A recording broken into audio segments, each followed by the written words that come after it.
Okay. Well, we're gonna be able to find out here if the execution's able to pay off for the boys on Heroic. We're needing to get some results under their belt as well. Again, like we were starting off them start the year incredibly well with that Fissure victory, but so far it's been a little bit shaky from them since. And same with Yakult. They've had some decent performances getting through the group stages, but we haven't really seen them be able to push any forward since then. So a victory over Heroic would be a great way to be able to start here in the long Swiss stage that we've got. I think both of these teams have that, more so for Heroic, that they want to do better than their results have been recently. I think, again, especially Heroic, like they were doing good at the start of the season. They won a tournament. They were looking really solid. Sure, they had just switched Whisper to mid and they got Divide's offlane, so it was like a bunch of question marks, and they proved that they made the right choice. They did good. But since then, they've kind of been on a downward trajectory.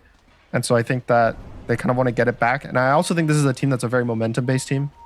Like when they're feeling really good, their players are all excited about the game, they're going to play better because it's a confidence team. Like if you think of King Jungle's interview at TI, right? There's like so much confidence that they want to just win these games. They want to play, have a good time, that when you're winning, it's just easier to keep winning. Well, it feels like this is even more important for them in particular, getting a good start here versus Yakult. Get that game 1 victory at the Swiss stage, and then look to move forward and play tomorrow with the confidence that they're feeling. We are going to see a bit of a contest down here with some of the block that's going on. Yeah, very interesting that they bring the Mars as well, but it's going to reward them a first blood onto Zeal. So we spoke about the importance on the Gyrocopter in particular, but Heroic want to do their best to try and secure the safe lane and punish the blocks. And they will also lose KJ as well, but Boka's going to be able to snipe him on the way back to the lane. I mean, honestly, the fact that Vi got it, I think makes it pretty worthwhile because he ended up missing kind of like half the first wave.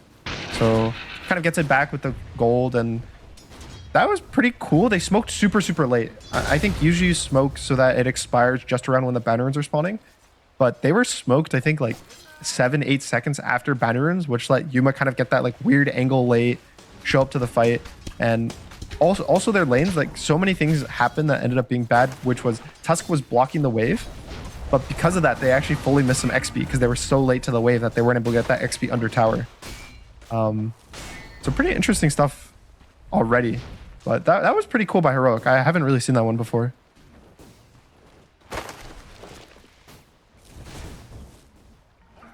Yeah, it's always nice to see when you come into a different game and there's already a fresh strategy from them. This random 4-man. We'll have to see. How many offlaners can you think of that are going to show up to a bottom bounty fight, like an opposite side of the map bounty fight? I feel like if any, I mean, Divide, I see this guy always, like, I feel like a lot of the games I watch, he's sacrificed, and then he's like, all right, I'm gonna come start. He just like shows up somewhere. You're like, okay, hey. Yeah. What are you doing here? Just Divide things, but so we'll see. I mean, both offlaners, it looks like Zeal eventually is going to be able to start cutting waves, and then we already see that Schofield is starting to drag, starting with the boots. So it doesn't seem like it's going to be interesting. Those side lanes, of course, like we said, you mentioned, we've got to put a lot of importance on the Gyrocopter and his entire game, but mid as well, I'm very excited to see how Moon's going to be able to perform again. First game back in a competitive level for 2 years. So he's going up against Whisper. Yeah, I think so. For me, this matchup, I think Pango free farms like fine versus Invoker, which is what you want. But to me, the reason why I was worried about the Pango mid is because Pango kind of free farms versus the majority of matchups, and sometimes I would have wanted them to punish the Invoker a bit harder. But again, Invoker sometimes can't be punished that hard, especially with like the Puck being banned. Like the Puck is the #1 Invoker punisher, so I can see this lane just being very even. They both free farm, which definitely is gonna, the Invoker will value more. And if he starts getting these random Sunstrike kills, which both side lanes set up amazing for him. He has Dragonite stun in one, he has Mars Spears in the other. So maybe like 1 or 2 kills, Invoker gets ahead. It's one of those things that just snowballs the game so quickly that if you mess it up. Sure. And what do you see the item build this game for the Invoker? I've seen a lot of different variations, so I'm not too sure there's you can kind of go any angle. There's people who go Helmut Dom still. There's people who go Midas. Some people just skip both. But I think I think Whisper, from what I've seen, usually goes Midas. And then it's kind of some combination of Ags, Leipnir, and like probably this game is going to be a Shiva's. I would say it's probably his first 3 items. Maybe a BKB. I really like the Gleipnir on Invoker because it makes your meteors like super powerful. It just makes the AoE bigger, so they actually end up doing more damage because they burn for a longer time. Sure. But nothing too crazy. Gyro doing pretty good top, which I think it was kind of to be expected, especially with them showing up late to the first wave. Stuff like that matters. Like you're like, oh, you only miss like 1 or 2 creeps, but just like the way that they're able to either deny creeps back or push the wave in a certain way that lets their support get the camps, it all like ends up mattering for the whole lane as a consistent. And I think that like especially with Gyro Tusk, this is a just completely solid free lane. And he's going to have a good start. And so I think this, to me, incentivizes Yuma as to wanting to gank. Because Dragon Knight's done, Mars Spear, both on Gyro, Sunstrike, he's dead. And I think that you don't want to let this guy get his level 6 early and just shut down map rotations completely. It's actually bottom lane that they're looking to try and gank. So if the Dragon Tail is going to use it early before the Sunstrike, they also have cogs to keep Zeal into place. There's the Sunstrike coming out from Whisper. And a kill for the Invoker. And Baboka's going to be run down as well. He might be able to get Schofield with the damage over time here with the assistance of the Battle Hunger, but of course he will also take a spill in the bottom lane. So beautiful rotation from Schofield, assisting with the 2 kills in their safe lane. Yeah, that was a... And also they lose like pretty much a full wave, maybe a full wave and a half right now. So Axe is going to start feeling a bit behind. He's level 5 already with... I mean, he's ahead in XP, I would say, to the Dragon Knight, which is kind of surprising to me. I think that the Pugna has ended up taking a lot of XP, but even then, I think Dragon Knight is definitely pretty happy in this lane, and now even the Tusk is rotating, so it looks like bot lane is actually going to be where a lot of the focus is. Which does mean that both supports aren't around the mid lane, so they will not be able to secure the power room by the looks of it for Moon, unless he's going to be able to get to the illusion. So nothing too crazy of an active Moon early on. We see the different read here. Die wanting to try and... Yeah, they're trying to. This is scary. Yuma's going to get some assistance pretty shortly. Schofield is starting to reconnect to bottom, but Yuma's already lost half his health, and now that Baboka's here, yeah, they should just be able to run him down. So they'll stack Yuma. Let's see what they're... Maybe a Sunstrike? Oh, Whisper. Well done. And there's those Sunstrike kills like you're mentioning. He's up to 2 now. This Midas is going to come out pretty quick. I mean, it's... Yeah, you lose Yuma, but at least Whisper's pretty happy. Yeah, I'm surprised that they kind of let that dive happen. I think that... Like, maybe the Clockwork, if he's able to TP, press a cogs, kind of break up the fight. Oh, Devae top? No, he's okay. I feel like they could have helped him. I think they definitely didn't need to complete a ban, especially with like Sunstrike damage, tower from tanking tower. I think that dive was a bit too long. Yep. Schofield goes down in the river. They had to use the Pango roll, so he's not really gonna have too much map pressure for the next minute. And he, I think at this point, just wants to look to farm his defusal. Like nothing too crazy, but he is gonna fall behind to the Invoker, especially with the Midas coming out very soon. Is the way for Moon to be able to keep up is these ganks in the side lane. So actually top. It's the Sunstrike combination once again, man.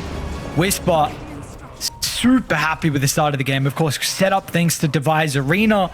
And this is exactly like you were mentioning. I mean, both side lanes just have an incredible way to enable these Sunstrikes at the early game. He's 3 from 3, I believe, on Whisper. Yeah, I don't think I've seen him miss one. Also cool, so Devae went the Vision Facet on the Arena, which recently we've actually seen people take the other one, the Victory Feast. But it's really cool this game because Tusk is going to have a hard time snowballing people. Because I think if you run into the Arena, you can like snowball them from outside. But now it's pretty much impossible. You have to do some like weird like save your shards for vision, then press the snowball in the right way. But you have to know exactly where he is on the wall without the vision. So I like it. It's back in the day it wasn't that cool, but a lot of people have been taking the other one, so it's nice that people are still taking the time to take the right facet. Man, Whisper is getting involved early on. Last right click here from Yuma is going to be able to get the kill over towards Zeal. 3 deaths early on for the Axe, but he's still top net worth, so he's not taking too big of a hit in regards to the gold. Now we're also going to see Moon look to move towards top, so a Rolling Thunder from the far northern side will still be able to catch up towards Divide, but Firefly's not really here to get the damage over towards the Mars. They'll just output it all over towards KJ. So, but the Pugna will go down. And we are seeing, I mean, it's another use of the Rolling Thunder, another kill, but just onto a support, unfortunately. Yeah, but you see like the difference in the pressure, right? Like Heroic, their mid laner comes bot, kills off lane. Yakult, their mid laner comes top, they kill support. It's like, look at the Pugna's net worth too. You're killing the lowest net worth here in the entire game versus killing the highest net worth here in the entire game. It's like these trades just aren't that valuable for Yakult right now. Zeal's creep now. How do you kind of play the map here if you're Colt? You've already taken the bottom tower. You know, Zeal is going to go back and farm up the stacks, probably get towards the. We'll see if he goes blink next item. And you wanted this diffuser blade on the Pango, so do you feel like you just kind of slow the game down until you get this next set of items, or are you still looking to try and make something happen? I think they probably are going to want to fight around this 10 siege. Is a really big timing. The Axe has max battle hunger, so he's wanting to like fight, and you already see that they're all grouping up. The Pango in 10 seconds. Actually snipes the amp damage in the face of Moon, so Pango's not going to have this available, and they might even be able to put some pressure onto the tower. Everyone around. The snowball will mitigate some of the extra damage fall, but the Sunstrike and the Deafening Blast Hole Whisper. Oh my! The spell casting for the Invoker has been picture perfect, and we are only 10 minutes into the game. That was rough for your Colt. They all get grouped up. Really nice arena, but you're like, oh, the snowball save. It's gonna be perfect. Like they're able to do everything, but then just look at the Sunstrike, Deafening Blast. They all get stuck in the cogs. It went from bad to worse. Again, I think that they wanted to fight around that timing. When you have Axe and he has max battle hunger, you kind of want to use the hero in these early game team fights. You want to run people down. You're not really this like blink blade mail like big timing. You already have your timing. Otherwise, if you're not using it, you're just a worse farming Axe because you don't have your max counter helix. And like if you're losing all these timings, you're losing with Pangolier team fights early game. Even the gyrocopter, like look at what happened to his net worth. He's 700 net worth below the Mars. And hopefully this kill is going to be able to assist there. Fly will get a injection of gold. But yeah, I mean, this is something that you were mentioning in particular, that Gyro had to have like a game from start to finish, which almost looked perfect. And unfortunately for Fly, that hasn't been the case. I mean, he's got 2 deaths. They are starting to continue to play around him. Yeah, Moon and Baboka are going to try and smoke towards top, but they will scout out Divide, but they want the Invoker by the looks of it. Nice TP from KJ. And again, this Pugna counter ganking Pango, it's really good. Like the roll won't do any damage. None of the Pango spells do any damage. It's pure physical. So it's a bit scary for him to kind of fight into the Pugna. But looks like a clockwork kill. Okay. It is indeed. And potentially a T1 tower that they're going to look to try and connect to as well. Now, Heroic are thinking about defending, or they want to try and hold their stacks. Device actually going to try and use the arena onto one. Moon will be able to counter with a Rolling Thunder, but it's not enough to be able to keep his support alive. And now, I mean, these ultimates kind of wasted. Can they still control the area for Fly to get the stack? I don't know, man. They're forcing it. I mean, they're going to try and do their best, but they just run into Radiant's territory where they are incredibly comfortable to defend. That just felt unnecessary. I mean, these last fights just kind of feel like question marks to me. I think they're just kind of like, they're making it so easy for Rogue to play. Like, they just walk directly into them. They're walking into like pure team fight. You think of Evoker, Mars, even Pugna is a really good team fight. You have their Dragon Knight is the only one that's not team fight, but what does he provide to a team fight? A body, a tanky body. So in the river, they jump this tanky guy, allow the team fight spells to go off. Here, they don't even need to jump a guy because they're just, the Gyro was dying to the Ancient camp. Like he literally just died to the stacks. He lost like a third half of his health just to these Ancients. And I I'm really worried for Yakult right now. The game is, it's only a 3K lead, which is definitely, in terms of like gold leads, is manageable. Right now, it's bad, but it's manageable. But I just think draft-wise, this 3K lead is going to feel so much worse for them than just 3K. How much does it change when we get the pipe here from Zeal? Because it feels like a lot of the net worth is on the axe, and we're not really seeing that come into play. To be honest, I don't think the pipe is going to do anything. I think that they're already running into these damage issues. Like in the last fight, the bat dies, the Pango rolls in, he hits one roll, and he realizes, oh, we have no damage. And so a pipe isn't going to fix their damage. It's just going to make Yakult die slightly slower to all of Heroic's damage. The way I see it is they should think we've messed everything up. We've kind of screwed up the early game pretty bad. We need to now play the gyro game. Get this big timing, get these rapiers. Like, I think it delay the game 15, 20 minutes. Just do your best to get like random pickoffs, dodge the fights, but never take a real team fight. Well, they're going to try to. Instead of dodging the fight, they want to go straight towards Heroic, with the Arena's going to be laid down to get the kill onto Baboka, and it is a 1-for-1, but at least Fly does get the kill to Schofield. So 292 gold.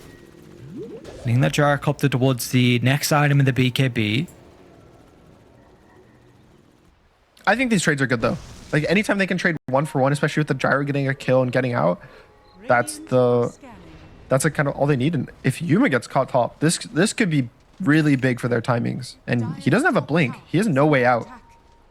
The way he's running, it looks like that might be the case. So they're no moon. Okay, you got him.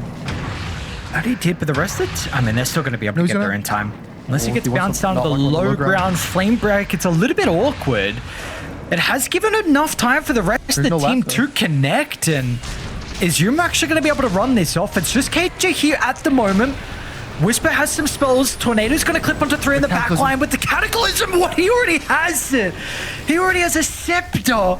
I mean, now what are you going to be able to do? It took you too long to try and hunt down Yuma, and he can run you down. They'll catch up to Tianming into the river. A 3-for-0, and Yuma he shrugs it all off. They got a hook shot as well. Schofield even catches up to Moon, and he's going to be able to get a little bit of mana back thanks to the one. So we'll jump down to the low ground, but this is Roche now they're looking at. I mean, it was like the same thing, right? That they did in the river like 5-6 minutes ago. They're using everything. They're chasing the Dragon Knight all the way through the map. They're using all of their damage to try to get this guy. You have a Pugna.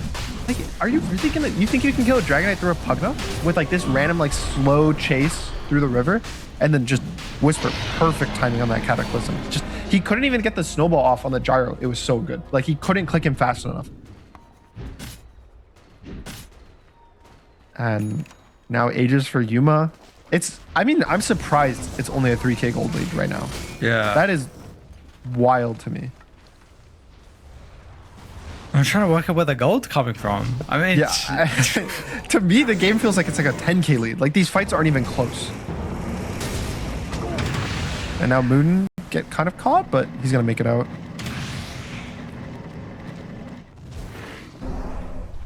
So, how do you play the game here now for Heroic with the Aegis now on Yuma? You're mentioning about that you feel like the thoughts for them is just like playing late game and just having Fly farm to get towards you eventually this rapier. Do you want to see Raiden kind of just push the tempo and walk down towers with the DK? Yeah, Aegis? I think they're gonna play for Yuma's BKB, which is about 300 gold away from, and then you can just start hitting these buildings with the Aegis. Like again, anytime Dragon Knight gets damage, like he tanks the damage up front, they're gonna win the fight.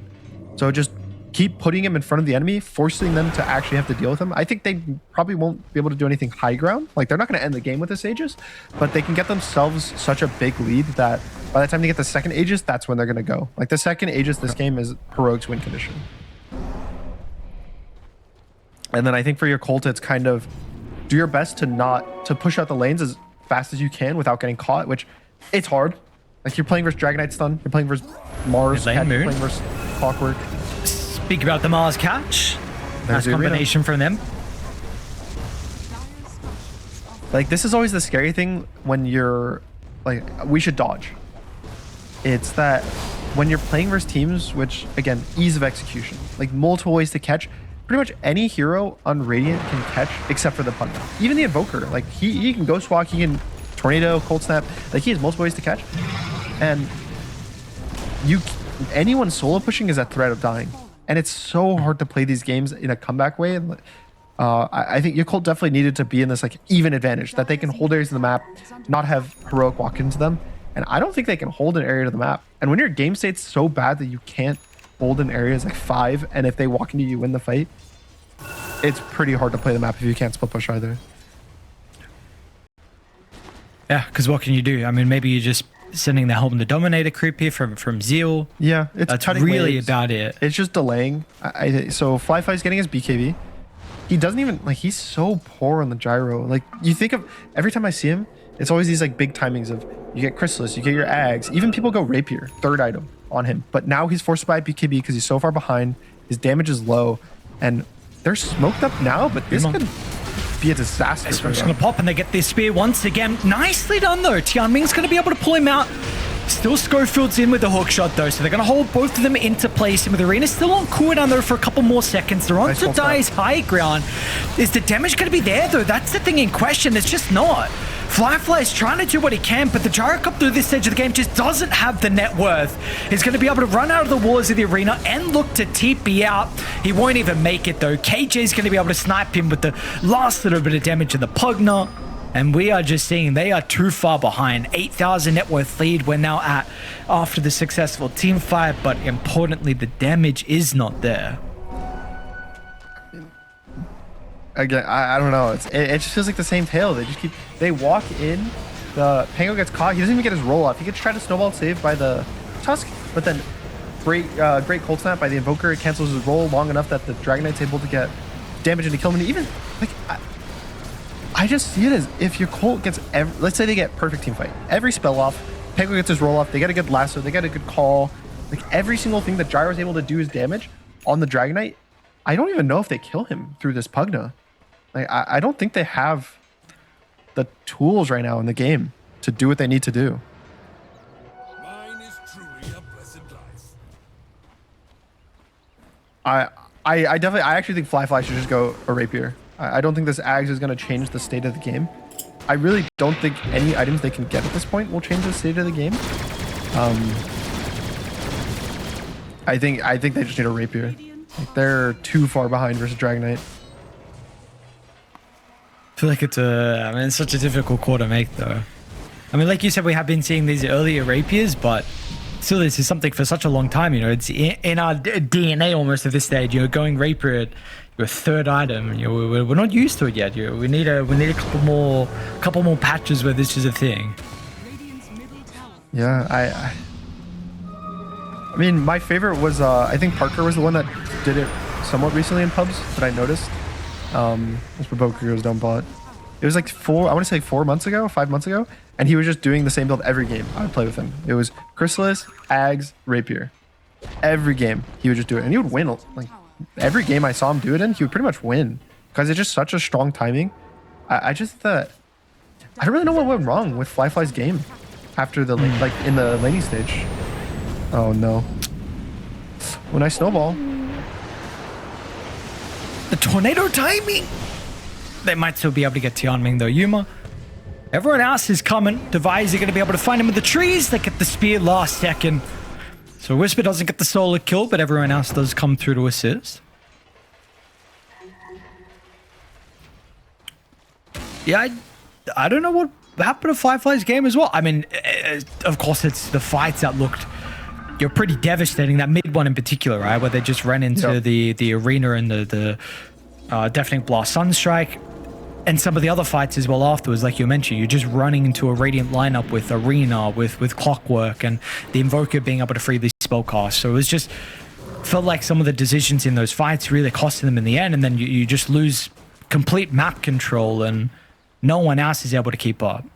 I think even those deaths in the early laning stage for the Gyro, like he died to the Arena, and I think he died a second time to a rotation, like relatively early. I think both of those deaths just hurt his game so much because the start of the game they were destroying top.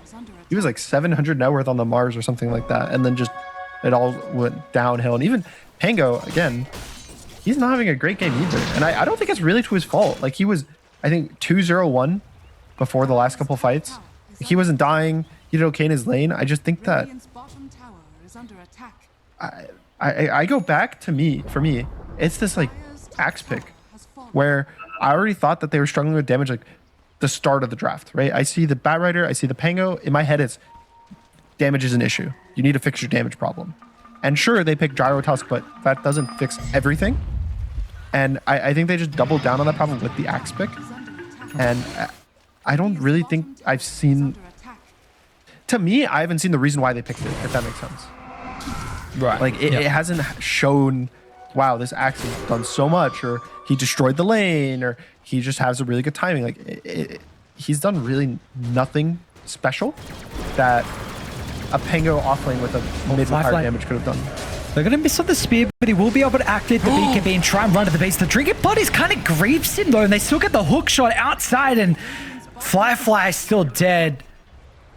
Oh, that was a scared Drinking Buddies. Almost got Momoke killed too. He was trying to get him up the high ground, but was just not able to get it. Like, he just bounced to the low ground. And that could just be a high ground push now. I don't really see a way for them to deal with the Dragon Knight.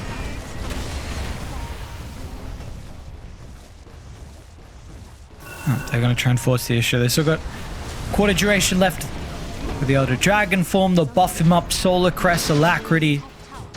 And they're actually going to respect them. So they'll get the tier 3 tower. They'll look to back away. We've got the Aegis that's potentially Roche is up in 30 seconds. Yeah, I think this is like a really, really good...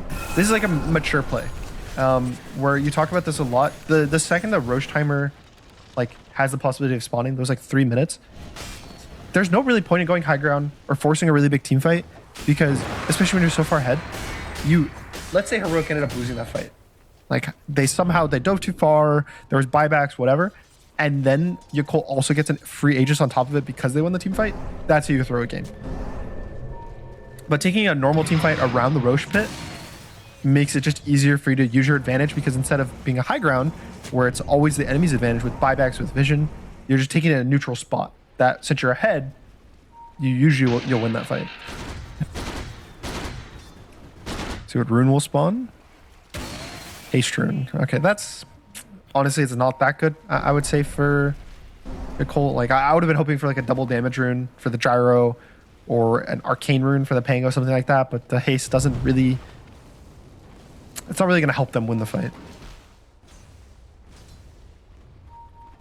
Unfortunately, they're going to have to try and leave the current position that they're in as well to deal with the side lanes. Bottom very much getting shoved in. Top is being addressed thanks to the Helm Dom, but it does completely give up the potential of fighting Roche. I don't even know if they were thinking about it, though, with how low net worth Fly is.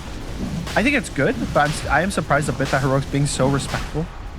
Like, they knew Roche was up, and they didn't just want to force the fight there. They're just playing the map very, very slow. They want to take no risks. I think that's, like, it's good. You're not going to throw a game this way, but I think that there's definitely some times where if you play it always to take no risks, there's a chance that you just end up playing a bit too slow, and that Yakult gets away with too much. Which, they're getting some items. The Gyro has his Ags finished. Has the Rapier queued up. And so, Heroic, they have in my opinion, a 5-minute timer to guarantee the win. Close hook.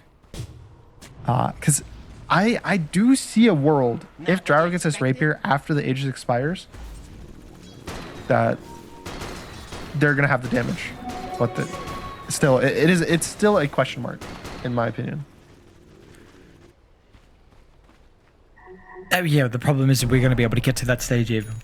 Because this is still a lot of gold that needs to be farmed within the span of time when your high ground is going to be under siege. I don't think they're going to stop here for Heroic. You can just potentially look to try and poke the high ground. They're going to force a fight mid, in fact. Oh, Devi actually blinks away. Dire's bottom tower is under attack. There's that DD you were hoping for. Unfortunately, I don't know if it's going to go to the hands of Fly. Okay. I mean, you don't fight with this in your Aegis. I think, I mean, it looks like they might.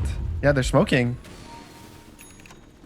Okay, their win condition for this fight is catching, I would say Whisper, or maybe King Jungles, Scanning. but like specifically Whisper. If they're able to get some random lasso on Whisper, maybe a call on him, and the Gyro gets a melee range, bursts him so the arena can't even save, I could see it. But Heroic also, they're smoked up too, so it's gonna be really hard for them to get a good jump. And Whisper's Ghost walked up on the back line as well. They're going to be the one to initiate over Nice towards lasso. the Gyrocopter. He will be protected here with a snowball. Pops up with the BKB, but Flyfly needs the right click in with the arena. He's not going to be able to.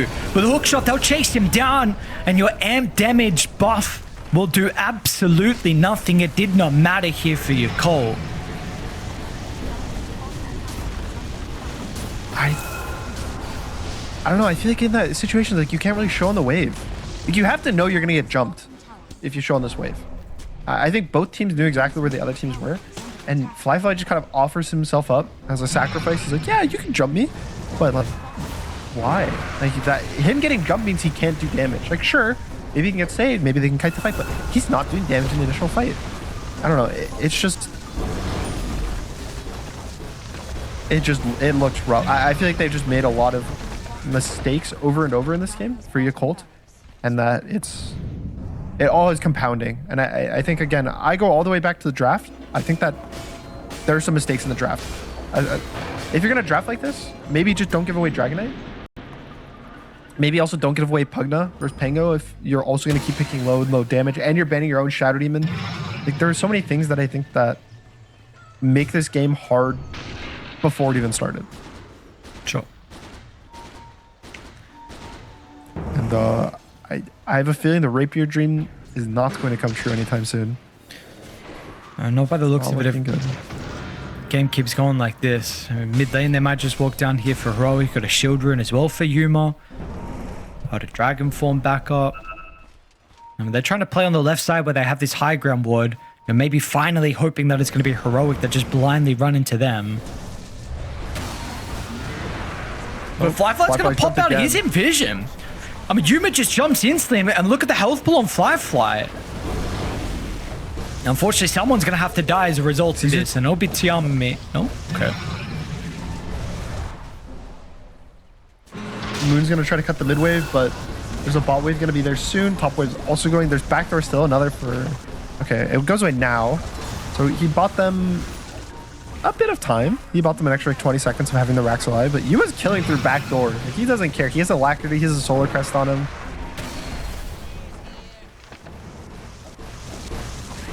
What do you do for your Cold? They need to get the Invoker. I think they somehow need to get a crazy Blink Lasso on him. Maybe they go on the Mars at the same time with the Pango, so that he's not able to like arena the Batrider. And you burst the Invoker. I can see their damage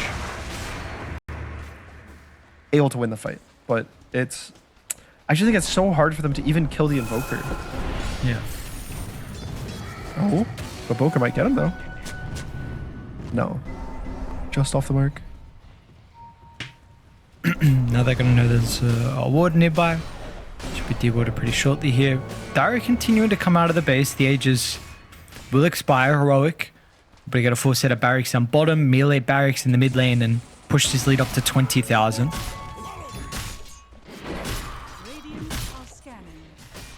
Name of the game so far is for them just to be able to catch Whisper, but Whisper is flawless. 10, 0, and 12. For the great start that we saw from him with the Sunstrikes, he's been continuing with the spell casting inside these fights, and just made sure he... I mean, at least from what I've seen, I haven't seen him miss a Sunstrike, to be honest.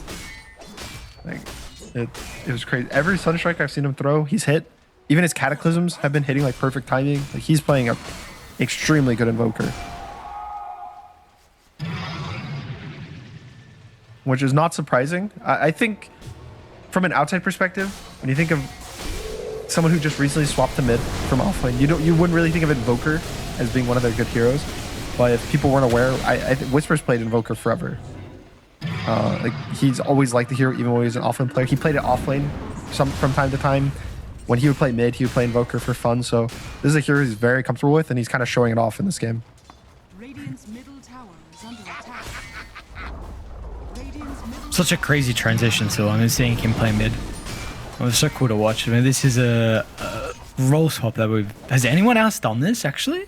I don't think from offlane to mid, no. There's been a good amount of mids to offlanes. Like right now, Boom, I would say would be a big one. Yeah.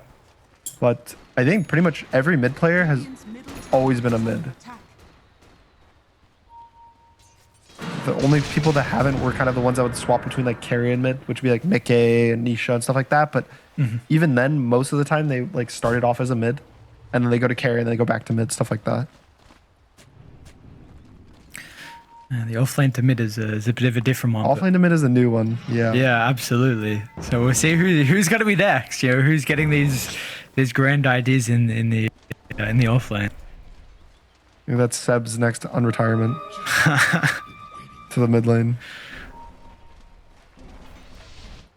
Oh, all right. Let's see what they can do. Final potential fight for them in this a hell of a position. You know, we see they're able to be, and they got the Elder Dragon form back up with the Arcane Rune, so maybe looking to walk it down. Importantly, how close to the Rapier are we? 700 gold for Fly. They're gonna have to try and take a fight. Unfortunately, beforehand, Yuma's actually just even going to be able to jump and wanted to hit with the buildings instead of the potential kill into Moon. So eyes on the prize for Yuma.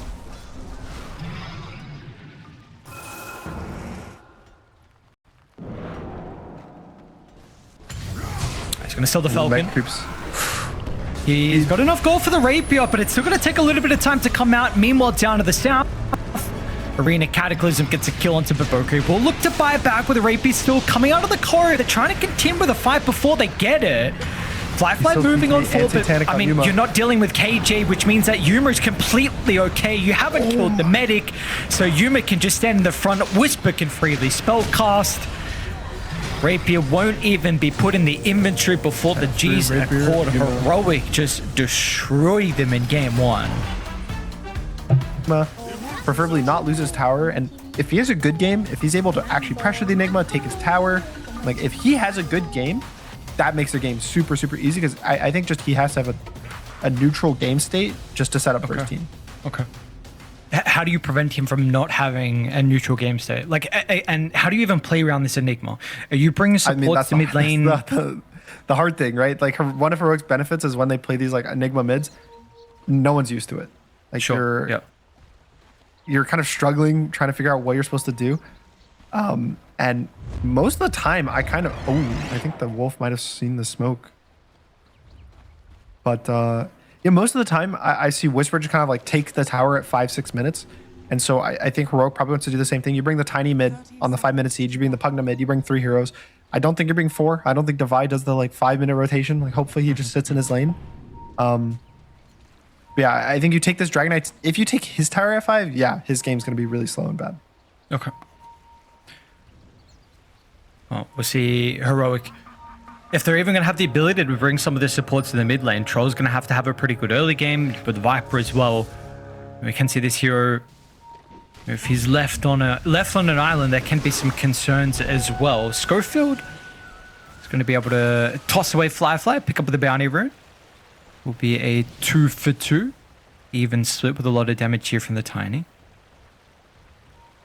All right, so Devi is he's going Helm Dom Rush on the Viper, which is what he usually goes, but I've seen this specific starting build that he has be sometimes a question mark, where if he gets pressured really hard and he doesn't have like enough regen and tangos, that he just falls super far behind because you're not buying like early tangos or early stats, so it could get scary for him. He also went the W instantly. He didn't go the orb, which I think in this lane versus Morphling, I think this is the correct build. Like you just want to survive almost as the Viper, but I think this is the lane for Heroic that has the most ability to get pressured and kind of get shut down. And I've seen this one before of Devi Viper getting shut down very heavily.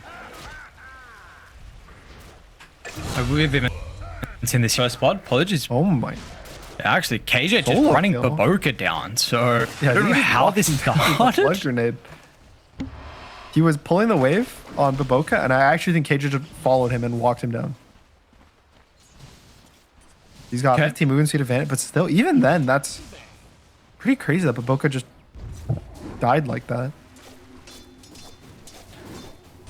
A little bit awkward. This lane for Heroic is a good lane. You have the Lycan versus Troll matchup, so Yuma's going to have a completely free lane, pretty much. Like Lycan will have no pressure, even in the early mid game. Like Troll, the reason why I thought it was a very good pick was it's good versus Lycan at all stages of the game. You're free farm first sim early game, and then mid to late game, you have a root that pierces BKB. So you can just get on top of him once, even during his ult. You get root. You also have mischance to protect your supports from all his creeps. Creeps can't buy MKB. So his only solution is he's going to have to eventually get a Bloodthorn on the Lycan. But it's just so much damage. And then it's a good Lotus game too. Like you can reflect the stun from the Dragonite. You can reflect like random glimpses, stuff like that. So I think even just getting like a Lotus or Mantas, stuff like that on the troll are something that they're going to want to do. Do you agree with the read as well, at least for them down bottom in this lane, that they're looking to try and avoid the troll matchup? They just continue it to drag from Baboko? Yeah, I think so. You don't really want to like force fights on this guy on the wave. He'll kind of win. And wow, that's on me. Fly waveform into Schofield. Oh, He's no, going to he has have some 2 one points in Q on charges as Viper. well, but yeah, with the Q starting to stack up, they should be able to Oh, the tiny. run him down.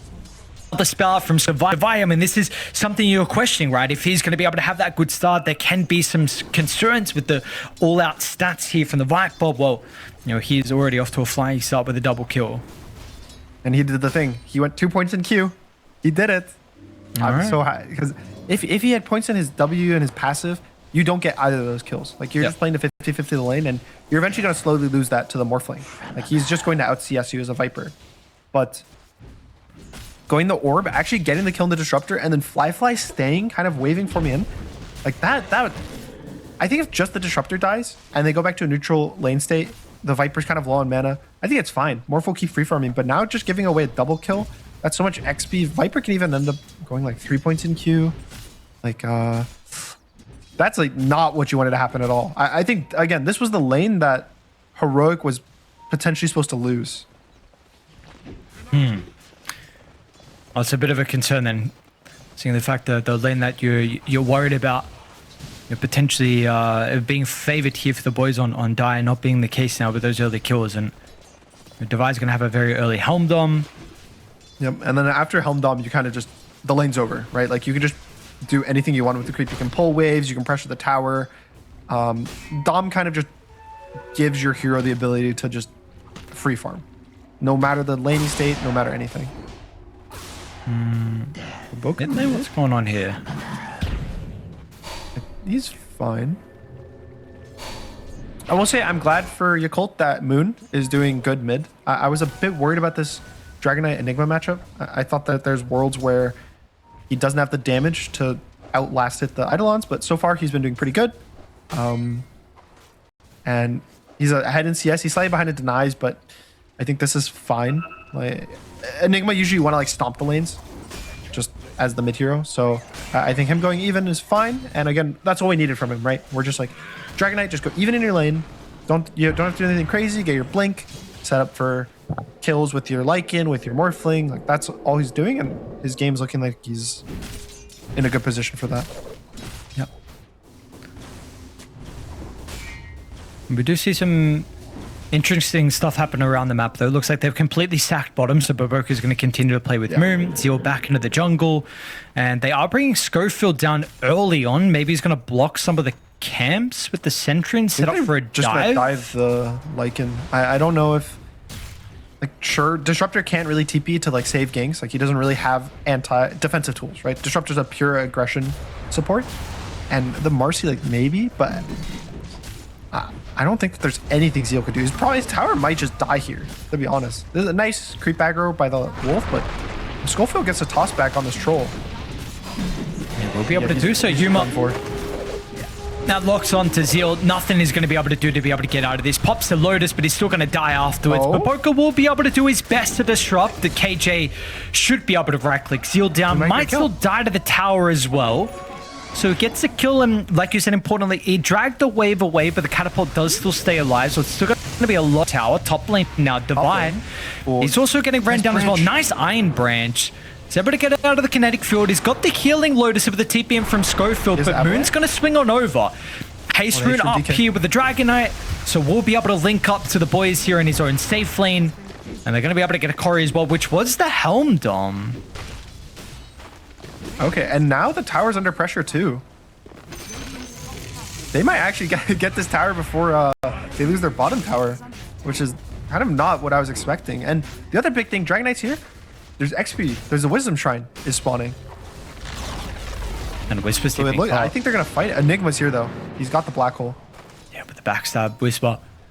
No boots, so You it's walk going to be a slow walk in for the threat of the black hole, and it's just going to push them out of the range of the Wisdom. Meanwhile, now Black Yuma's just Lightning's gone. completely committed here. They do have the rebound to be able to keep up here with the Troll Wall at level 6. He's actually going to look to try and TP out. They got the damage. Nice read. Is under attack. Okay, that could have been scary if you ended up going down. But pretty even trade, all things considered. The biggest loser out of all this is Fly. Like, he TP's bot, uses mana, he's gonna have to TP back top, but... Or, I think? Oh no, it looks like they might try to now pressure this bot tower. Which, I like this, if that's what they end up doing. Because now, your Disruptor pulling waves top, he's getting free XP under the tower, so he's not gonna get dove, he's gonna finally get his level 6, because he's pretty under-leveled. You're pressuring Troll's lane, which, that was the lane that Heroic's winning the most. So, Yakult are actually neutralizing the bad lanes for them and kind of making them into winning lanes. Like, they're playing completely different this game than the first game. They're actually applying pressure in the right places. They're diverting away from the enemy's pressure. Like, they're able to dodge the Enigma TP gank. And the game's definitely looking very stable for them. And again, going back to the question marks we had around the mid lane, I mean, you're seeing how different it is. I mean, the DK about 400 net worth over the Enigma, so he's had a very good start. Like you said, is going to be able to. He's actually going armlet, so not that blink rush from Moon. Yeah, that. And Whisper is that was a bit surprising. Why do you feel like he's just looking to scale? I suppose so. Yeah, probably. I think the way I could see it is their real timing with this draft, outside of like Morphling having big item timings like a butterfly, is the Helm Dom 2 on the Lycan. And so since Lycan's not having a good game, like he kind of struggled in ball, terrible, but it's not super fast. It's gonna be a late Dom. Like, he's gonna get this Dom 2 probably around like 14-15 minutes. Maybe even later than that. And so instead of kind of not having your timings line up, you can get the armlet, have a slower blink, and then by the time you get the blink after the armlet, it lines up better with this Dom 2 rather than Lycan. Okay.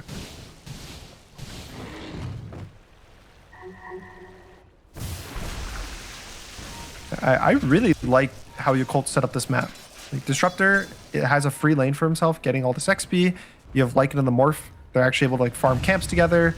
You have your Marcy also getting XP, and because their supports were having really bad games. They were both level like 4 at this like 8-minute. Even when they didn't lose the wisdom. They were just very underleveled from the laning stage. Like, Baboka just ditched his offlane. First black hole of the game. Doesn't matter. Yeah. So the kill from Whisper.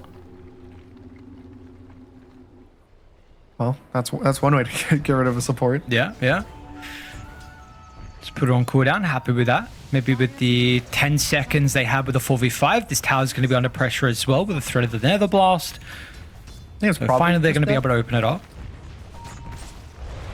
So you would devise Helmdom is mid, just taking the tower. Ooh, they're kind of looking Baboka. I think he's fine though.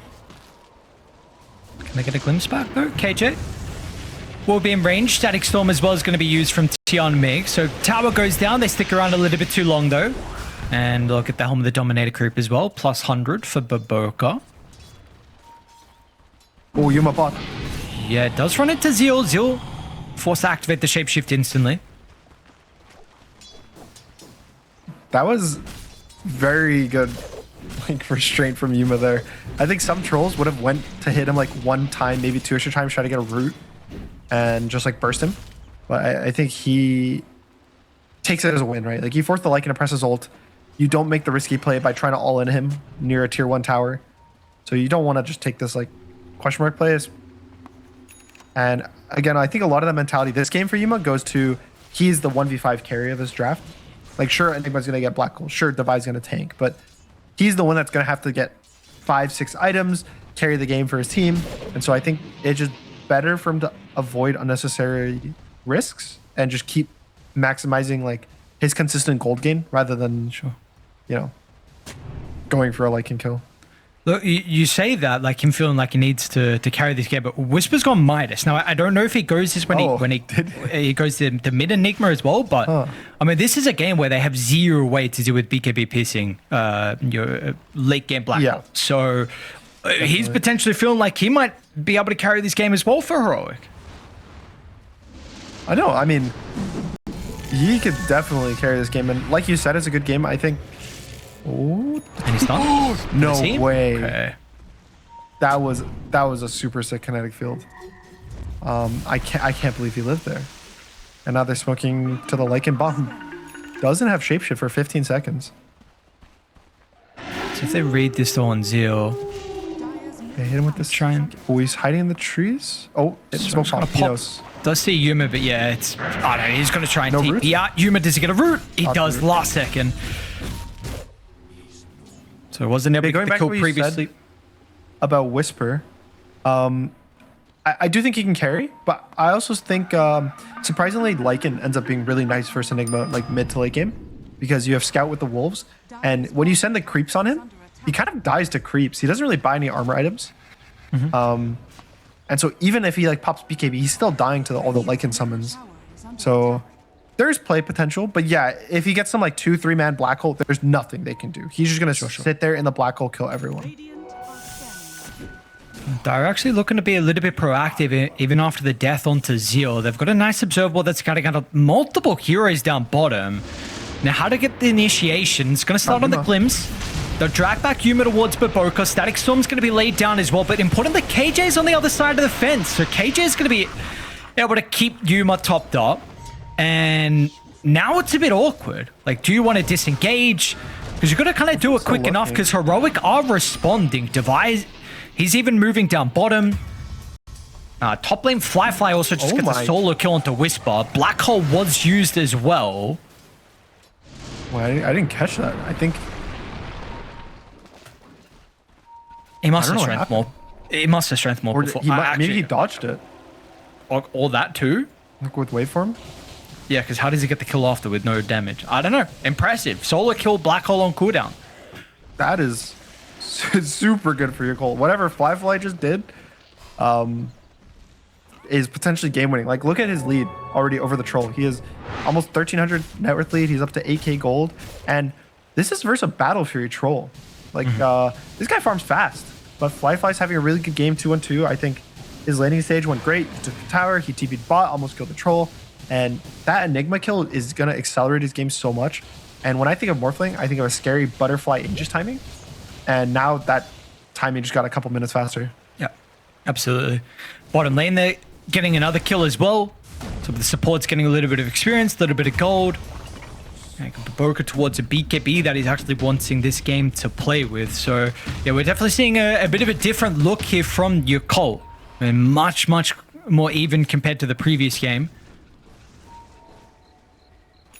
Yeah, this game is still pretty wide open. Either team can kind of take the snowball advantage. I think the Aegis, like this rook, gonna be really big. Lycan is about to finish his Dom. Probably like it's pretty late. It's gonna be like a 15 minute Dom. Top lane Whisper, not again. And there's he two can't go supports. They're down. just going to kill down bottom, and now they're even going to smoke and move through the portal and get a secondary kill back to back onto Whisper's Enigma. He does buy out for the blink, but now this is some impressive stuff we're seeing from Yakult.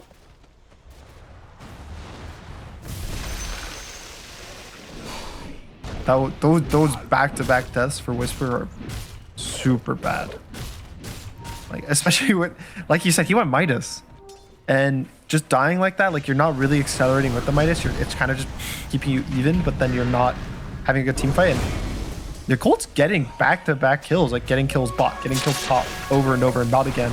Moon. Maybe they get Moon, but You this potentially is with the not that praise. easy of a kill. They're going to try and protect him. Nice rebound gets him out. Now Dire are going to be able to respond as well. With the Schofield's in. shapeshift up, Zeal's ready to go. Helmet Dominator level 2, so he's going to be able to start running down some of the support. So look to actually chase Schofield instead. Black hole in 10. They want any more valuable kills. They might be able to threaten Yuma. Glimpse in 2. A little bit more difficult. Can they get in range for the glimpse? They got the vision there thanks to the creep. Yuma's going to be dragged back, but the battle trance doesn't have an opportunity at all to activate it as Yakult are on a roll. Radiant's middle tower is under attack. And I think they might just tower into Roche. They might be a bit scared of like the black hole threat. And so maybe they don't insta force it and they try to like take another fight, but I wouldn't be that scared. Like there's so much that there's not enough damage, I think, for the side of Heroic. Also, Disruptor ult's coming off cooldown, so as long as he plays far enough away, he doesn't get hold, he can always just instant cancel it because there's no BKB for Whisper. And yeah, look how fast Roche does.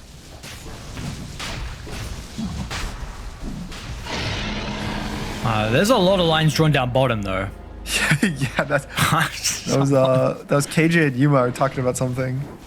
I think they're saying Divine needs to like push out bot from these camps so that Yuma gets to play the top side of the map. I think he hasn't been able to farm his like tri-camp that much. Okay. That's what I assume based on the lines, but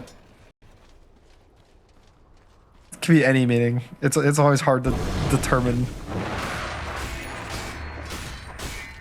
How do you play the map now, though, for Heroic? Like, yeah, I mean, you mentioned with Divide playing down bottom and then Yuma wanting to potentially be over towards a triangle. Whisper's currently there at the moment as well, so he's also wanting a little bit of farm. But is this an Aegis that you're concerned about potentially the map where you need to play defensive, or you can still get your farm? The map, I don't really know. It's a bit awkward due to the fact that none of their cores want to play the game. Like, they all want to farm slowly and, like, show up in an area farming. Right? Like, you think of Viper, this guy wants to take out area of the jungle and sit there and you walk into him because he's just like pushing your lanes, pushing your tower. Same with like Enigma, like you want to walk into him so he gets a black hole. And they don't really have this like, let's go in hero. They don't have a Dragonite that just goes in. They don't have a Lycan just like running in with ult. So I think that their draft is a bit awkward until Yuma hits his like unkillable timing, which would be like BKB, S and Y, something like that, that he can walk into any combination of heroes and like start a fight himself. They don't really have it. It's like, sure, Schofield can maybe do it as the Tiny, but it hasn't really been working out that well for him. Like he's just been getting slowed, but getting caught, glimpses back, getting, caged by the Disruptor. It's just difficult for him to get his impact. Yeah. On top lane, Whisper might be under threat here. They're going to see the freshly spawned Eidolons. Nice blink. Oh, where does he run, though? And they're going to get a vision of him. Oh, what a timing here as well. Tormentor up in about 45 seconds, but the Enigma's going to be back alive, but they should have full control over this area. Radiant do have a ward, and Schofield's in a bit of an interesting position where he's potentially set up to make something happen with a steal, but we're going to see even beforehand. Like, he's just at the end of the river, like all the way right next to it. I mean, that's a... Oh, ball in. Bottom? All right, he's fine. And I think he'll just gate top probably with his creep in himself, set up for the Tormentor. Look at Schofield. He's blending in with the ancient granite golems. Radiant's top tower. Needs to grow a little bit, unfortunately. He's just waiting. I mean, it's close. It's close enough. Yeah, he's got a good skin. Yeah. He could be like their little brother. I think he needs to be like a bit bigger. Maybe like if he was with level 2 ult. But it's something. Let's see. No way. He's gonna get closer though. He's actually trying to steal it. Oh, he might be able to kill Tianming. Does he snipe it as well? He got 2 kills. Bro, is he gonna be able to TP on Dragon Tail? They got him. Okay. Oh my god, if he actually lived, they were doing an insane snipe. But all right, he gets the kill Disruptor, gets the Aegis, which had a minute 30, so nothing too crazy. They probably weren't gonna get anything done with it. I mean, you almost got the Tormentor kill too. Like, look at this. Look at this. Imagine he got that Tormentor kill. Oh, Tianming actually died to the Tormentor. Okay, so it doesn't actually even get the gold for the kill, unfortunately. So, yeah, like you said, very close to getting the Tormentor, but cool attempt. 8,000 gold now, though. Yeah, I mean, it's still good. it slows the game down. Like you remove the Aegis, you remove the Disruptor for a bit. Like it was a cute play. I think it was fine. It would have been very worth it if they got the Tormentor though. But fortunately not lucky enough. And Marcy gets a really good one. She can use it on enemies now. It does a little more damage. She gets the movement speed. So she's happy. And to be honest, Heroics shards on their supports kind of suck. Yeah. Like the tiny one is terrible in support. The Pugna one is okay. I mean, this is your butterfly timing, like you were mentioning. I mean, it was with the Aegis as well that you brought up was a big thing, but they're going to continue to try and play the map instantly towards bottom, where Yuma does his best to deal with the wave. The catapult's still going to be standing though, and Yuma's actually going to TP up. They got the glimpse. I mean, nice micro from Zeal. And Yuma, without a doubt, is gone. Everyone's going to sack him. They're just going to feed him to the wolves, leave the area, try and farm the map, and get towards these next items because they know this. All right. I think they just keep going. Like you take the tier 2, there's a glyph, but they're gonna save it to the. Ooh, wait, actually, that's their only glyph. They don't have a tier 2 top. Well, let's see if they make the Cortico high ground. Kind of posturing like that might be the case here. Never mind. Maybe not. I don't think there's that much to be scared of, especially this is like a perfect timing because Enigma's like 100 gold off his BKB. Maybe he gets it from this Ancient Creep. I guess he would get it off the Ancient Creep, but still, you could have gotten this tier 3 probably before he's able to like get back, but get in position, and just getting that tier 3 is good enough. It's scary though. That it definitely would have been a risk that they took. What's Schofield doing with the creeps? He dragged them for bot, I guess, keeping them up for Yuma's BKB. For Yuma. What a nice support. Yuma wants some gold. It's a good support right there. I mean, he got what, 3 waves? 4 waves, like pretty much instantly? Yeah. All right. I wish I had these supports. They're a rare breed that we run into. Tian Ming sticking around, anticipating potentially that there was a smoke coming up from Heroic, maybe wanting to try and block it, but very interesting spot for him to be. So it gives a kill over towards Schofield and gives Heroic an opportunity to get the map state back into their favor and importantly get towards these items. So double BKB, Shiva's as well is going to be a little ways away considering how expensive the recipe is, but we'll see. 11,000 deficit Heroic are playing with. I think the Shiva's timing could be pretty interesting for Heroic. It's a lot of attacks. So, and again, there's a bunch of right clicks. Like the Lycan creeps are going to end up not doing that much damage in these fights just because of the Shivas, because of random puddles from the Viper. They do have Nullifier, so KJ's kind of game is over to some extent. Like he can't save people, he can't survive in the fight. And Schofield, like pretty much Heroic doesn't have supports. To be honest, right now it's kind of a 3v5. Which, as bad as it sounds, a 3v5 is pretty bad. Like those are not good odds. No, I don't know if I want to be playing 3v5, especially when you take a look at the support on Dire as well and with the value they're going to have. I mean, there's your BKB Basher that we're coming up pretty shortly here from Baboka. You know, it can potentially take away a one hero inside a team fight. We know this Master support has been pretty ridiculous for a long time. You got your Blink now on the Disruptor as well. With Tian Ming potentially being able to get in with the Static Storm and your position accordingly. So, all right, see how long till Roshan is up. Boy, that long spawn. I think that was like almost as long as possible. It was like 259. Which, to be honest, is good for Heroic, I would say. Like the faster you can end the game for Yakult, the better. So the longer it is till this Aegis is up, maybe you got an extra item because you have 3 minutes now. And Yakult, when you're ahead, you almost always want to play around the Roche pit with a couple of your heroes because you don't want the other team to sneak it.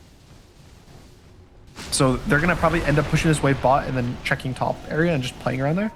And for Heroic, since they're not expecting to really contest the Roche fight in a good way, they're going to be way more open on the map and farming away from the Roche pit. So they might actually end up getting gold. Okay. Like a bit extra gold due to how slow the Roshan is spawn. Do you think there is it looks like right now they're in the area. Yeah, do you want them to still stick around and eventually force the Roche fight, or do you just even think about giving it up though? for Heroic? Bottom tower is I don't know. I feel like they're pretty weak Maybe. right now. I could see them just delaying till MKB and then just trying to all in the Morphling. Like you black hole in. Baboka? Oh, nice Oh, BKB. bro, you can't preemptively tip like that. Baboka's not thinking about turning, pops the unleash. Yuma's continuing to run him down. No one else from Dire is nearby because they know that Baboka is out. Dude, that preemptive tip is... That was a bad tip. yeah, that was not a good tip. It was really not a good tip. I mean, I respect it. I'm glad that he's tipping in a losing game too. All right, they're tipping. It's They're way better than trying only tipping when you're winning. control the triangle. Schofield's going to get glimpsed away. Free dragon.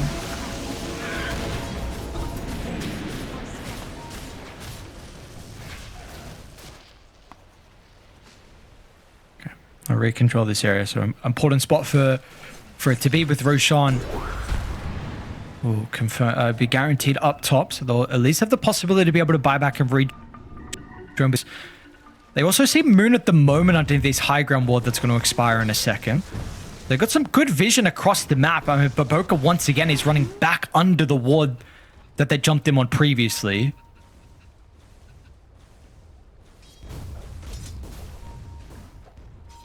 He just doesn't care. I feel like every time I watch him, he's one of the players I feel like has the least fear out of anyone. He just does what he wants.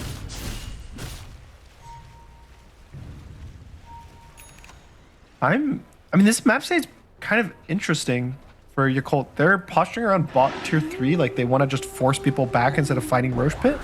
But with Roshan, both teams know it's guaranteed. Like it's been 3 minutes. Roshan has to be up 100% right now. And I feel like this is kind of awkward for Yakult. This seems weird. I mean, you got two heroes pushing down bottom, but the rest of the team trying to come back to contest Roche. But Roche is falling now. The further stacks are there on Yuma. Oh, they and got someone Whisper, needs to scout it out. I mean, Whisper's going to go down, but can they look to enter the pit? But the Static Storm tries to give them some control of the area. Yuma's going to be able to get the Aegis and the banner, but can they escape as well with all the components? Moon's going to be able to hold him down inside the river. They haven't been able to secure the kill just yet, thanks to the live train. Yuma pops the BKB, turns. Moon's going to be killed off. Fly trying to deal with the backline. He will be able to do so. Blink in, waveform out. KJ's might even run into him as well, but still eyes all on Yuma. Heroic, this is the man to keep attention on if he's going to be able to win the team fight. And they're even thinking about going for Fly as well, where the control's going to be the thing in question, and their backline support's going to be in trouble as well, with a big Lotus protecting KJ momentarily, and an even bigger rebound as well. We're going to get a buyback out from Schofield, but they just don't have the control at the moment to be enabled Yuma. Now they will. Schofield's going to assist. The first routes there, but the secondary follow-ups will be out shortly. And Heroic, I mean, a very interesting fight. They lose their full set of barracks on bottom. Whisper wasn't involved, but they got all the components from Roche, and Yuma gets out as well. He doesn't even lose the Aegis. Yeah, I mean, I don't know if Yakult had to do the weird, like, split push, like, force, like, a split fight. I think you could just take the 5v5 and win it. Like, obviously, yes, they get the racks. Like, it's good. Like there's constant map pressure, which is amplified with Lycan if he ever wants to buy a shard, which he's going to queue up after the AC. But couldn't they have just like taken a normal 5v5 on the Roche and just win it? Like that, to me, that seems like the simple answer. Like you don't have to do anything like crazy. Just take the 5v5.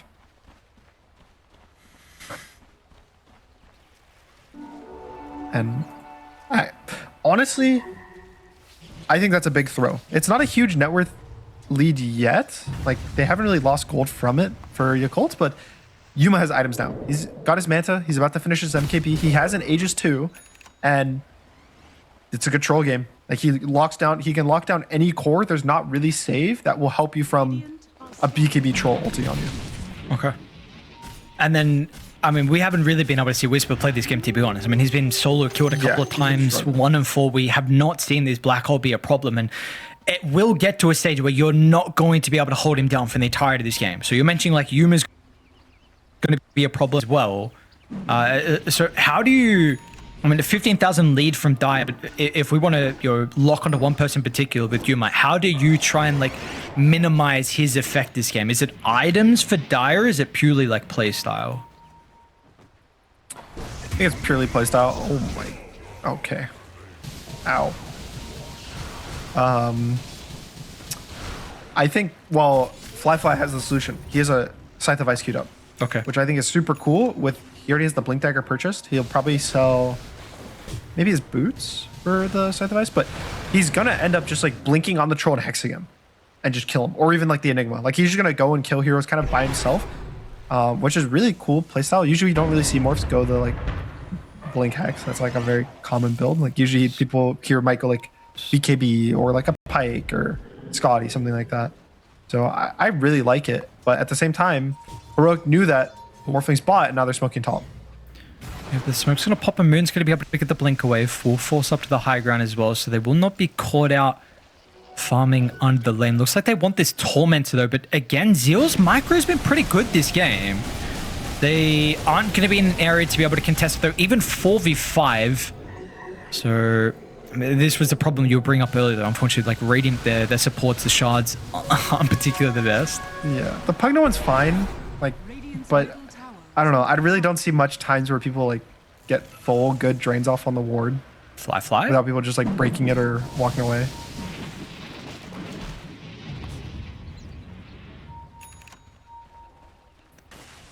I think for me, the other reason why I think that this Aegis by Heroic is really good that they get it is because it now means the next pretty much like for now there's only like 4 minutes left, or there's like 5-6 minutes left, but there's no Aegis on the Morphling. So if you get a Black Hole on him, he's dead. Sure. Right? Like if he does get this Blink BKB Black Hole onto the Morphling, he will just die to the Troll. And so I think it's a cool window where Aegis is like the biggest counter to Enigma. It's Aegis and buybacks. And so you kind of removed one of those two. And sure, there's buybacks, but I think if you force Yakult in a position where you kill Morph and he has to buy back just to like survive the fight, and like maybe they win the fight or whatever, that's a win condition. Yeah, it could just happen again afterwards. Schofield mid lane. Yeah. Glimpse back with the Static Storm. They're just going to TP Viper straight in the face, and that's enough as a deterrent. They don't feel too confident with going onto the Tiny. They will actually smoke afterwards, though, so still feeling that they want to force the issue, but the age is now expiring. I mean, the game is definitely in a rough position. Like 16k is a lot, but there's always an Enigma. I think this hero is like the definition of you get one good black hole, you can just win any game. It's not easy, especially with like the Lycan scouting you. You can die to Marcy, you can die to Morphling. Like anyone can solo kill you, but if there's someone that's gonna win as Enigma in this type of game, it'd be Whisper. And he's still itching for that opportunity to be able to get the black hole for Whisper. So I think we've seen two, right? We saw one where he got the support to start the game, and there was one off screen that we didn't see where he Where the Morphling died. Yeah, the Morphling. So yeah, he's definitely a little bit of pressure on his shoulders as well, especially with the itemization. In this Midas build, he's put himself in a position where he's telling the lads, like, I'm going to be the one to help us get over the finish line this game. Fly. Another solo kill into the Tiny. God, like, I mean, Fly's Morphling. This is always been something that's been a bit of a problem. and that's the Scythe of Ice.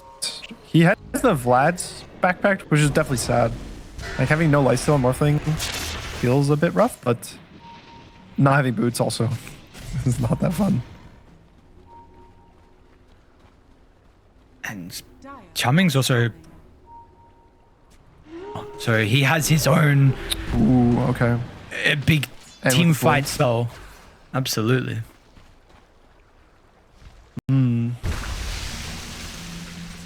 I mean, I don't know why this game just definitely still feels like.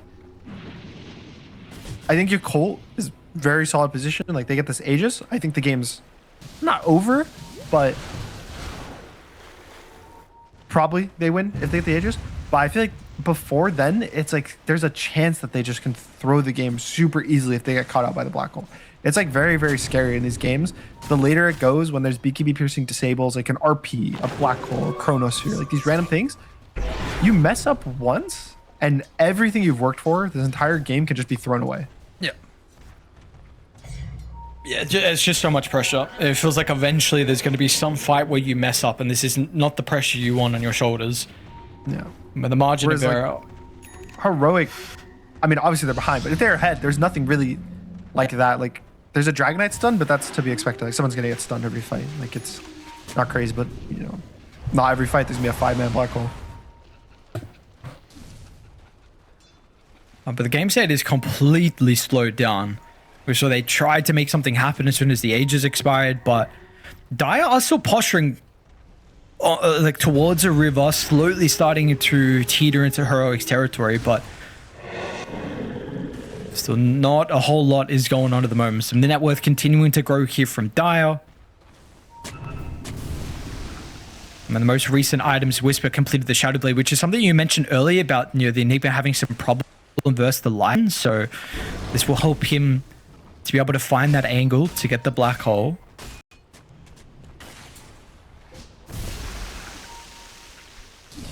I mean, I think Yakult's just scared of black hole, to be honest. They just don't want to go high ground and lose. They just are going to keep playing for ages for more gold. This is third Roche. This is probably go time. And your idea is if they black hole Morphling while he's pushing high ground, he has a second life and he won't die twice in a row. So I think that's solid. I think they can just walk high ground and end the game after they get Boko. He does get the BKB off. Somehow able to react in time. They do the best to try and toss Yuma onto him. So there's a BKB and shapeshift use, which you're compared to Radiant. I believe nothing was popped. Yeah. That's. I mean, anytime you have free spells on cooldown, that's gonna be good for you. Roshan is up in 1 minute, which Lycanol will be back, but the Marcy's gonna have a bit of a cooldown for BKB, but probably everything's gonna be up. It could be scary if there's a fight right now, which is kind of what it looks like Heroic wants. Yeah, but apparently Dire even wanted it as well. Look at all the positioning still. I mean, the 3 heroes towards his far west side of the map, but no one's actually going to run inside the lane just yet. Yuma might walk up the high ground. Wait, Yuma, this is scary. They're going to know it's real. They know it's real. You just battle furied. Oh, no. Okay, he's fine. I think they could have just killed him there, straight up. If they Blink Disruptor ulted him, he could have just died. But scary stuff.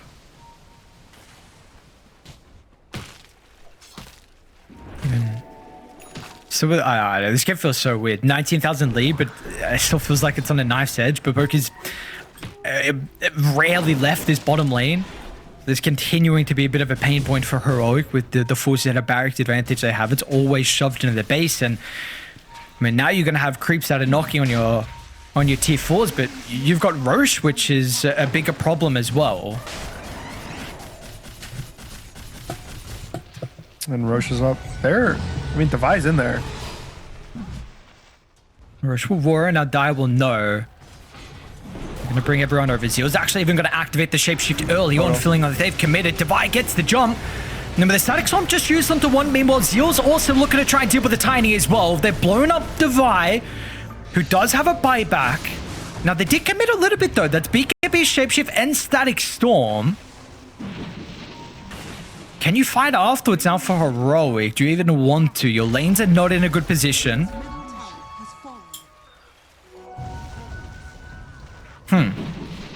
Okay. I mean, they used the divide by. They didn't really use much. They used the tiny BKB. That's it. So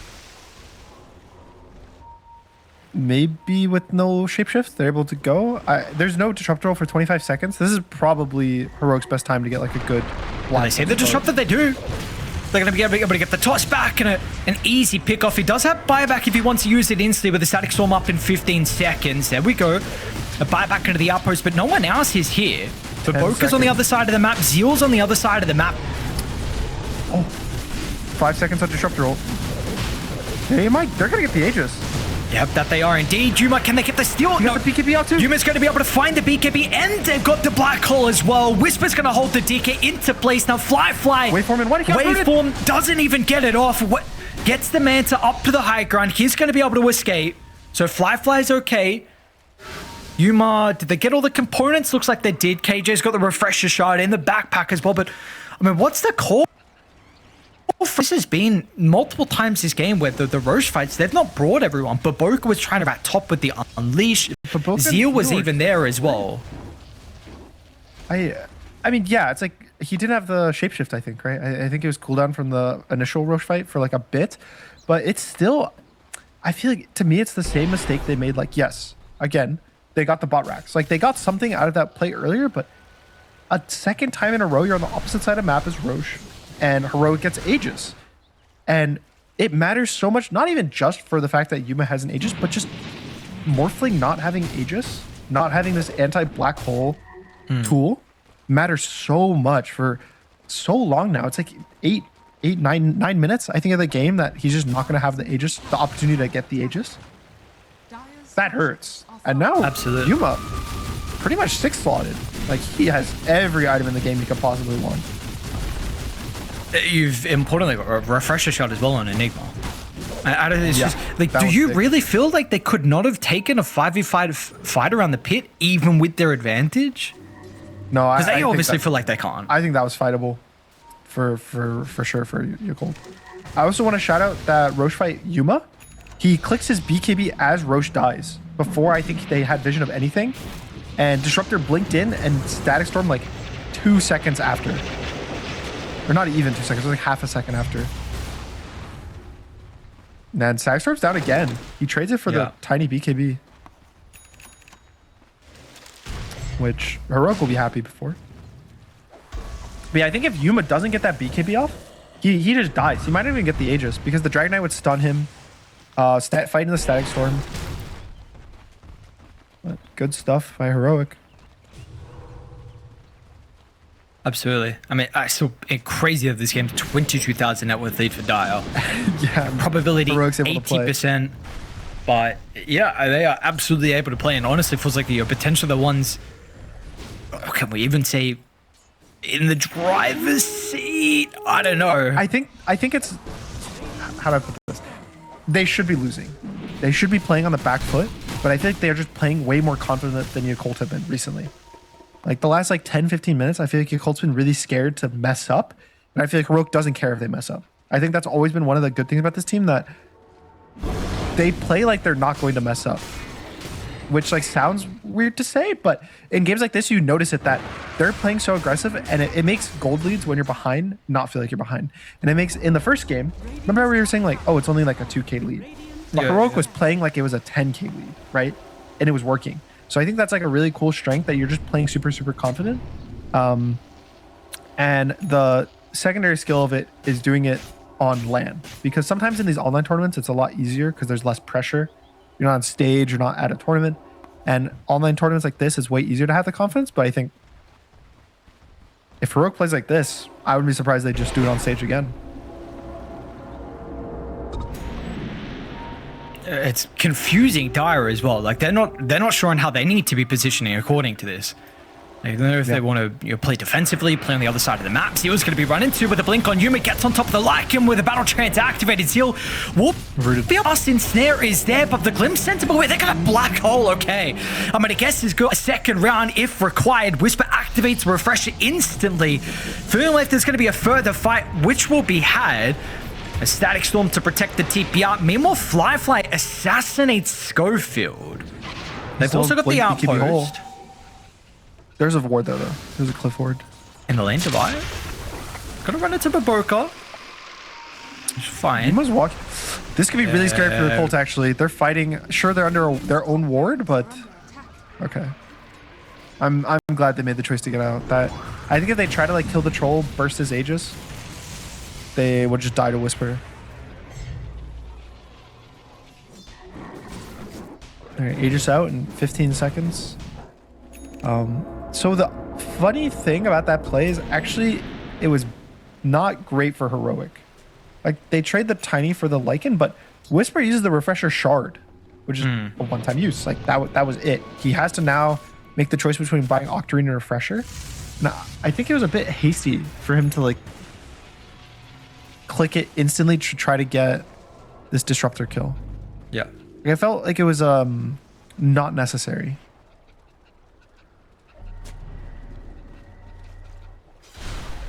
Yeah, definitely the big advantage that you were playing with that previous Roche, is now not there for Heroic. You have the map now. I mean, something you're mentioning multiple times is the fact like Aegis is such an important way to be able to counter the Enigma. So still, you do not have this until that next Roche is going to be up. So still, the map is a little bit dicey for Dire. They're even setting up onto Whisper down bottom. They're going to try and lead him with the Static Storm. He does get out of range, but with the glimpse back, Baboka should be able to get the right clicks out. They have now committed inside Schofield's here. Radiant's territory. Schofield's going to be able to deal with the Master. Meanwhile, they'll do their best to catch up to the Disruptor, but they've already used their stun, so it's a 1-for-1. Gem's also going to be sniped. Heroic will get that. Meanwhile, top lane, you got to worry about this. Fly. He's riding. They got a glyph, but they're going to be able to kill the range creeps. The melee barracks still standing. Fly's still here. No way he goes in, right? Surely. I mean, I'm through. There's no way he dies. No way. Okay, Schofield wasn't close enough. That would have been the most depressing thing I've ever seen if the neutral creep rooted him, and then he got his blink canceled because of it, and then he got his TP canceled because of that. KJ goes down though. So many people solo killed. Gem, are they going to be able to get the gem? So your Yakult is like back to, I think, getting kills. Like I think this is how they should have been playing for a while now. And so it's nice that they're like realizing like, oh, we can just keep killing heroes back to back to back. Top lane, what's going on? Tianming, Static Storm used solo onto the Viper. He was hoping for Zeal and Fly to be able to close the distance. Devi's in a lot of trouble now. Like the outpost at TP2. Yuma's waiting the wings. He's going to see an opportunity. Morph's dead. Morphing's just gone. He didn't even react. Didn't react at all. No Basho, I guess, but he didn't even strength morph. It would have been locked in a place. Maybe could have got the Manta waveform off afterwards. It didn't matter in the end. I mean, that was second death of the game here from Fly. And Yuma's doing some incredible stuff for Heroic in this second game. Yuma is definitely putting in overtime this one. They've been down, what, like double-digit net worth for, what, 30 minutes now? And his score is 9-2-3. Like, he's popping. Mid lane, Whisper. Shadowbladed underneath the Observer. Disjoints the Dragon Tail and just gets out, man. Super close though to another pick off onto the Enigma. Big kill.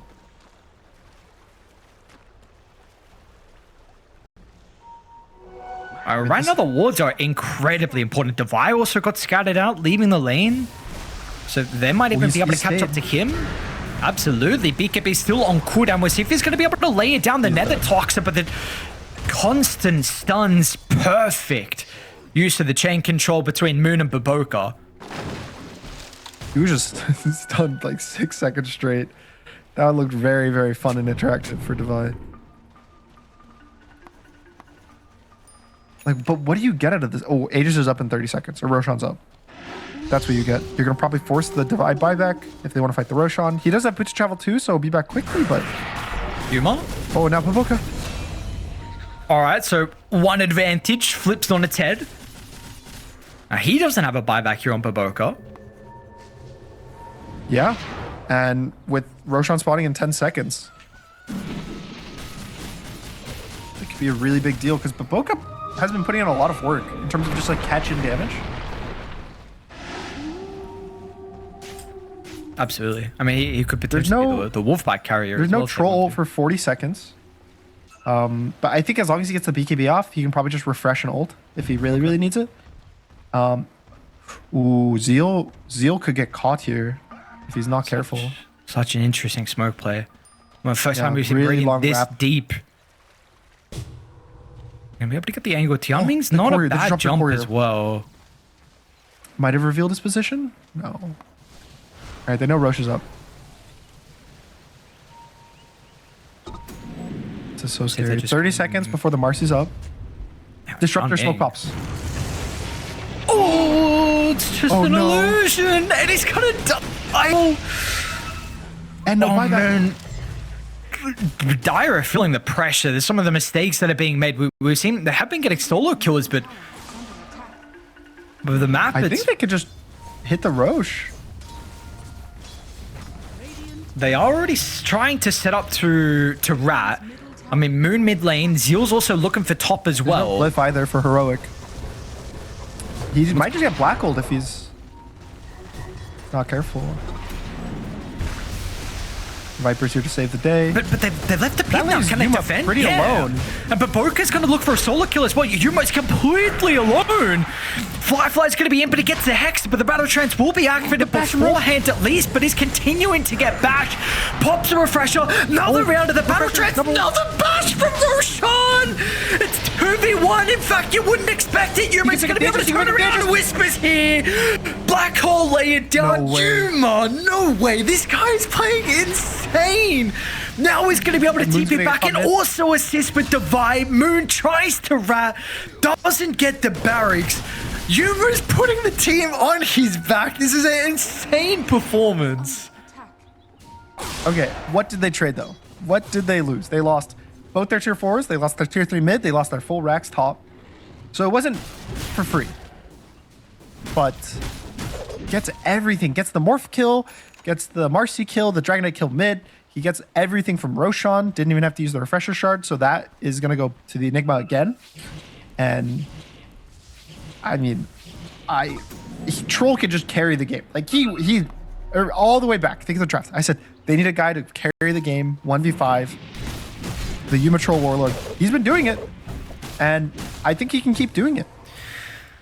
But how much of a problem is it the fact that your throne is now completely exposed into a lineup on Dire with more It's scary. DK, Lycan, and Marcy? How do you actually play knowing that there is always this potential for your throne will just die in a couple of seconds? They do have the glyph, and there is also the black hole. So you have like ways to survive this like super hard push, but it's neither team is in a really happy position because I think Yakult's kind of realizing they have nothing to deal with the troll. Like this guy is just gonna destroy them every time he shows up, and Heroic's realizing, oh, if we don't play pretty much perfectly in terms of what heroes are where, knowing what the enemy team's doing, like the communication of, is Lycan in the fight? Is Lycan pushing our base? Is Dragonite in the fight? Is he pushing our base? Where's Marcy? You know, like they have to be thinking about all these different things the entire time. So I think both teams are kind of like in really hard positions, funny enough. Like this, it's not simple for either team.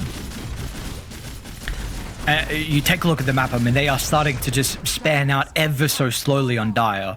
You got 4 heroes on rating that had to sit together to take the T2 tower. I mean, well, Zeal's getting a little bit closer towards the river, but Boka's getting pushed out as well. Goes down, but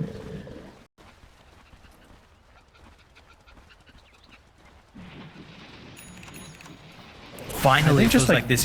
one more fight. I actually think one more fight for Heroic, and they'll do it. Because look at the gold lead, 4K gold lead. Barracks are under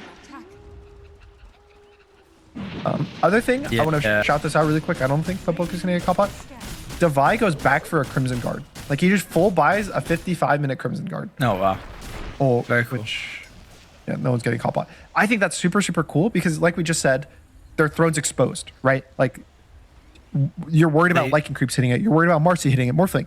So what's the way to make your throne at March V? It's Crimson Guard. This is like really, really smart and cool. I don't think a lot of people would do this. So I think it's like super neat. Oh, they're going to catch. They're going to catch onto the DK. Moon, he's going to be caught outside the base. He's got a buyback, but Schofield with the Hex. Nice play from Heroic. This is the danger of splitting up, right? To push out the lanes. It just makes it so easy to get caught by hexes, by blinks, by stuns.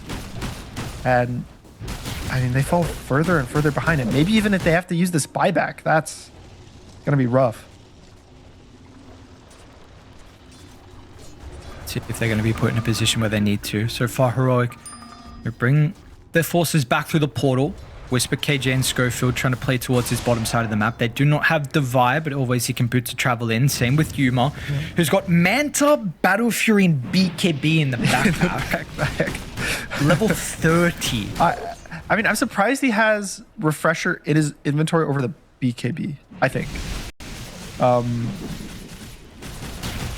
I would expect you to have BKB in because you can ult BKB and then swap your Refresher and your ult lasts 8 seconds. So you should have like a 2-second window to be able to press Refresher again during your ult. But like he had to have it before for cooldown, right? Because refresher only ticks the cooldown when it's in your actual inventory. But even now, I think it's a bit of a question mark. But I don't know. Yuma can do whatever he wants. I think at this point in the game, he's proven. Just let him do his thing. Like he's gonna make the right choices. And Heroic doesn't get racks off this Roche, but what they did get is pretty much all 3 waves are shoving for them, which is like perfect. Like they have mid pushed in nicely. They have bot. Top is in a decent position that it's not really in danger. And I think realistically, like they don't even need the Aegis to go high ground. They can just go.